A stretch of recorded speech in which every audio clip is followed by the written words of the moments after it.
Bonjour, je voulais très rapidement vous parler d'une chose qui, en ce moment, à côté de la mort de Johnny Hallyday, est en train de défrayer la chronique. C'est la décision de Trump de déplacer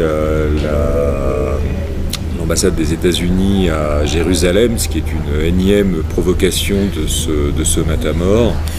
Bon, je me suis un petit peu interrogé sur les raisons qui l'ont poussé à mettre en acte, enfin en mots en tout cas, avant de le faire en acte, sa promesse de campagne, puisqu'il l'avait promis à un moment un petit peu crucial de l'année dernière. La raison pour laquelle il l'a faite, alors sur le plan purement de politique politicienne, c'est que dans son électorat, il a énormément de protestants de type évangéliste, un peu intégriste,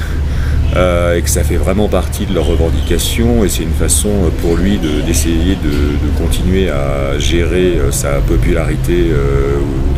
outre-Atlantique. Ça, je dirais que c'est la raison majeure. J'ai regardé un petit peu, mais les juifs américains, ils n'étaient pas pour, et je pense pas qu'ils soient pour Trump. Ils étaient à l'époque 80% pour Madame Clinton. Donc je pense que cette espèce de matamor essaie de faire une pierre deux coups, de faire en sorte que voilà, Israël c'est le premier des 51 États des États-Unis. Je ne crois pas que ce soit la seule raison. Je pense que Trump est aussi la marionnette de gens beaucoup plus puissants que lui, qui sont ses financeurs et les financeurs, enfin ceux qui détiennent en fait toutes les finances mondiales, et que ceux-ci, nos chers marionnettistes, ils ont vraiment énormément intérêt à jouer l'excitation, et d'ailleurs ça marche du feu de Dieu,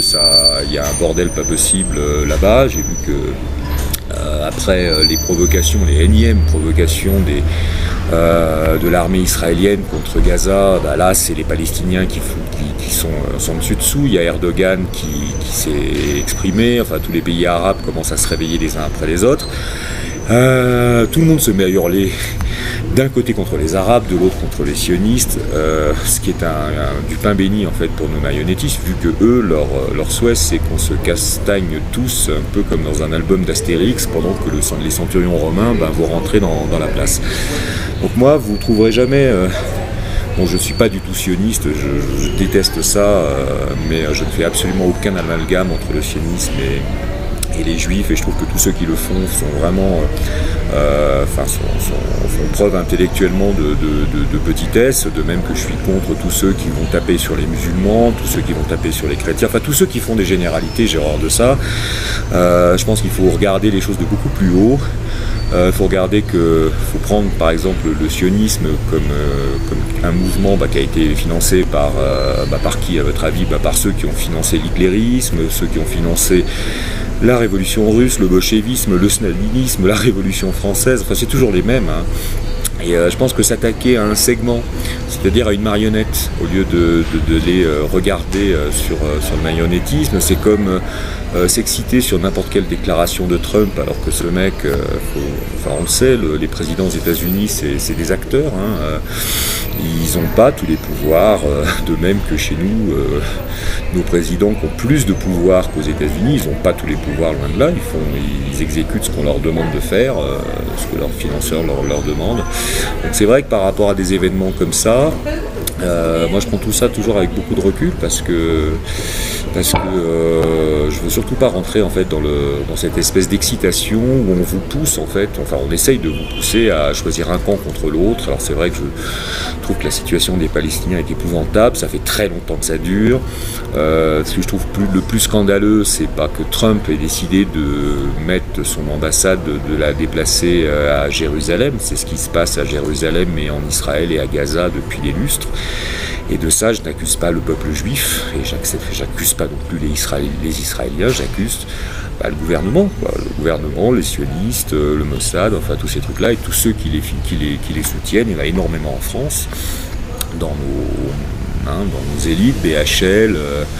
Finkielkraut, Elisabeth Lévy, Caroline Fourest, enfin tous ces gens-là, qui sont ni des écrivains, ni des journalistes, ce sont des idéologues, tout simplement. Donc moi je suis contre ça. Alors la seule chose que je retiens en fait sur cette histoire qui me semble vraiment importante pour moi, hein, compte tenu de ce que je sais, de déplacement futur ou conditionnel. C'est par rapport à ma lecture de la Bible, où il est quand même écrit dans le livre de l'Apocalypse de Saint Jean que à partir du moment où Jérusalem sera véritablement complètement en fait au peuple juif, enfin en tout cas à ses dirigeants, ça sera comme un marqueur temporel qui n'augurera pas des choses extrêmement bonnes. Alors quand on sait ça, quand on l'a lu, quand on y croit, j'ai le droit, vous avez le droit de ne pas y croire, et qu'on sait que par ailleurs on est en train de continuer à construire à Jérusalem le 3e temple, qu'il y a beaucoup de gens qui s'intéressent à ça, et que le 3e temple, il n'est pas forcément dédié à Jésus-Christ, quoi. Quand on sait ça, c'est surtout ça en fait qu'on retient de cette déclaration tonitruante, bien plus que son aspect politicien, bien plus que le fait que ce soit ce crétin de Trump qui l'ait proféré, parce qu'à la limite ça aurait très bien pu être Madame Clinton ou Obama, hein, voilà, il a simplement mis en mots quelque chose qui traîne dans les cartons des dirigeants des États-Unis depuis belle lurette. Voilà ce que j'avais envie de dire sur le sujet. C'est toujours par rapport à des événements comme ça, essayer d'avoir un recul sur les choses et puis surtout une érudition qui fait que ne pas prendre parti pour un camp contre l'autre, ne jamais faire de généralité, bien se méfier de ne pas se prendre pour un chirurgien dentaire à faire des amalgames à tire-larigot, ne pas se tromper d'ennemi, faire la différence entre les marionnettistes et leurs marionnettes, savoir que le nazisme c'est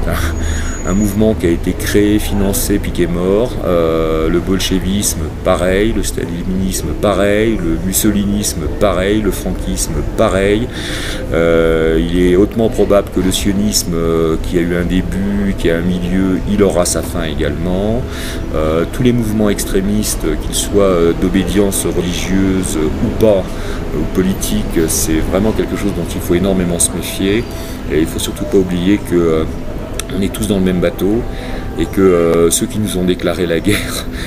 c'est une guerre collective. Et il est tout à fait possible que les sionistes soient eux aussi les victimes, enfin je dis les sionistes, mais ça peut être aussi les intégristes musulmans, qui sont des gens avec lesquels j'ai aucune accointance, mais vraiment aucune, qu'ils se retrouvent eux aussi en fait dans le même bateau. Et que ça leur fera tout drôle, je pense, le jour où ils ouvriront les yeux sur la réalité, sur le dessous des cartes. Voilà, sur ces bonnes paroles, bon week-end, et puis à bientôt pour un petit exposé sur un sujet divers, je ne sais pas lequel, on verra. À bientôt, et puis merci aux 500 et quelques qui ont vu, visionné, partagé. Je suis très très étonné de voir la montée en puissance de cette vidéo, la vidéo d'une vingtaine de minutes que j'ai fait sur l'approche, la probabilité de l'approche d'un très très gros crack boursier. C'est un sujet qui est hyper important, c'est vachement étonnant en tout cas de voir, voilà, en 10 jours, il y a 500 personnes qui l'ont vu, ça m'était encore jamais arrivé, super. À bientôt.